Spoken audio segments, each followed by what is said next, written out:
बिस्मिल्लाहिर्रहमानिर्रहीम। अस्सलाम वालेकुम दोस्तों, उम्मीद है सब लोग आप खैर ऑफियत से होंगे और अल्लाह ताला आप सब लोगों को अपनी हिफ्ज़ व अमान में रखे। एक कंसेप्चुअल इंफॉर्मेटिव एक यूनिक सी वीडियो के साथ आज की मैं शुरुआत कर रहा हूं दोस्तों।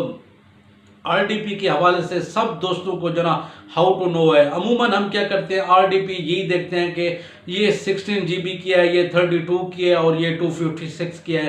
तो हम इसी फैक्टर को देखते हुए कि 256 फास्टेस्ट होगा, 32 उससे कम होगा और 16 उससे कम होगा, इसी को हम बुनियाद बनाकर जो है ना इन आरडीपी को परचेज कर लेते हैं और हम इस धोखे में आ जाते हैं। उसके बाद जब हम उस आरडीपी को यूज करते हैं, उस आरडीपी को जब हम यूज करते हैं, उसके ऊपर जब हम वास्ट टाइम लगाते हैं तो वो आरडीपी स्लो होती हैं और हमारे साथ धोखा हो जाता है। हमने महीने के लिए जो ना उसकी पेमेंट की होती है। तो दोस्तों आज की वीडियो में बेसिकली जो ना इसी फैक्टर की जानकारी होगी कि हम इस धोखे से बच कैसे सकते हैं। सिर्फ 3 फैक्टर है, कोई टेक्निकल एक्सपर्टीज नहीं चाहिए कि जो ना कोई आरडीपी हम डिटेक्ट कर सकें ये फास्टेस्ट है स्लो है। सिर्फ 3 फैक्टर अपने माइंड में रख लें, इनका नॉलेज होना लाजमी है, इनको हाउ टू नो होना लाजमी है। और वो 3 फैक्टर कौन से? पहला फैक्टर तो यही हो गया आपके जो ना 16 GB 32 और 256 GB की रैम, ये तो हो गया, लेकिन ये सिर्फ सफिशिएंट नहीं है। ये सिर्फ और सिर्फ जो ना ये नहीं है कि जो ना सिर्फ इसी फैक्टर की बुनियाद पे हम डिटेक्ट कर सकें कि ये आरडीपी फास्टेस्ट होगी। दूसरा फैक्टर भी इसी के साथ इंटरलिंक्ड है, दूसरे फैक्टर को भी हमें कंसीडर करना होगा। और वो दूसरा फैक्टर क्या है जी? वो इंटरनेट की स्पीड भी है, क्योंकि हम आरडीपी में बेसिकली क्या कर रहे होते हैं, किसी दूसरे कंप्यूटर को रिमोट डेस्कटॉप प्रोटोकॉल के जरिए हम एक्सेस कर रहे होते हैं। जब हम उस कंप्यूटर को हम एक्सेस कर रहे होते हैं तो हमने वहां पे अपने ब्राउजर चलाने होते हैं, हमने अपना वास्ट टाइम वहां पे कंप्लीट करना होता है। तो वहां पे उसकी इंटरनेट की स्पीड को भी हमें कंसीडर करना होगा। तो दोस्तों ये चीज जो ना अमूमन जो ना सेलर जब आरडीपी को सेल कर रहे होते हैं तो इसको इग्नोर कर देते हैं। हमें इंटरनेट की स्पीड भी देखनी चाहिए और इंटरनेट की मिनिमम जो ना आपको स्पीड बता दूं जो ना 25 MB से ऊपर होनी चाहिए, 30 MB होनी चाहिए, 50 होनी चाहिए। इतना तक जो होगी तो तब आरडीपी के ऊपर आपका जो ना परफॉर्मेंस बेस्ट होगी, अच्छी होगी।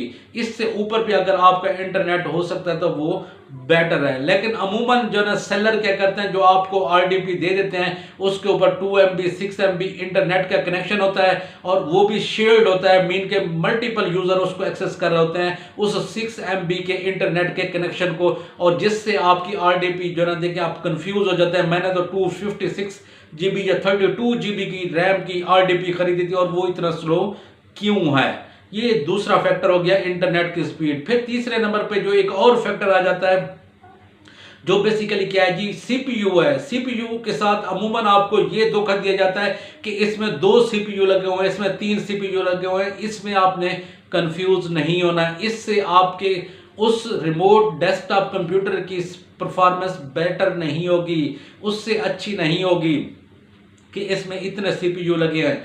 आपने सीपीयू में क्या देखना है कि इस वक्त जो करंट सीपीयू सबसे ऊपर जो चल रहा है वो आई प्रोसेसर चल रहा है। आई प्रोसेसर से पहले जो ना डुअल कोर था, फिर क्वाड कोर था और उससे पहले क्या था जी? पेंटियम का प्रोसेसर था। तो ये इसकी हिरार्की है। अगर आपको आई प्रोसेसर दे रहे हैं तो उसकी परफॉर्मेंस अच्छी होगी। अब आई में भी i3 है, i5 है, तो ये आपने देख रहा है i7 तक हम गए हुए हैं इंटेल के जो ना ये हो गया प्रोसेसर हो गया। फिर डुअल कोर वाली क्वाड कोर वाली ये आरडीपी स्लो होगी, इनको आपने कभी भी परचेज नहीं करना। तो दोस्तों ये 3 फैक्टर हैं, ये अपने माइंड में रख लें। ये सिर्फ थोड़ी सी बुनियादी मैंने जानकारी दी है जिससे आप जो ना आरडीपी को डिटेक्ट कर सकते हैं कि ये हमारी आरडीपी आप जो हम परचेज करने लगे हैं ये फास्टेस्ट होगी या स्लो होगी, हमें कोई प्रॉब्लम का फेस नहीं करना पड़ सकता। आने वाले दिनों में मैं आपको आरडीपीज प्रोवाइडर, जो बेस्ट आरडीपीज प्रोवाइडर हैं, जो 10 बेस्ट आरडीपीज प्रोवाइडर हैं जो फास्टेस्ट आरडीपी प्रोवाइड करते हैं, उनकी डिटेल भी मैं आपको बताऊंगा। तो दोस्तों आज की वीडियो में यही सिर्फ इसके बारे में मुझे आपने अपना फीडबैक देना है। मिलते हैं जी नेक्स्ट नई वीडियो के साथ, तब तक के लिए अल्लाह हाफिज।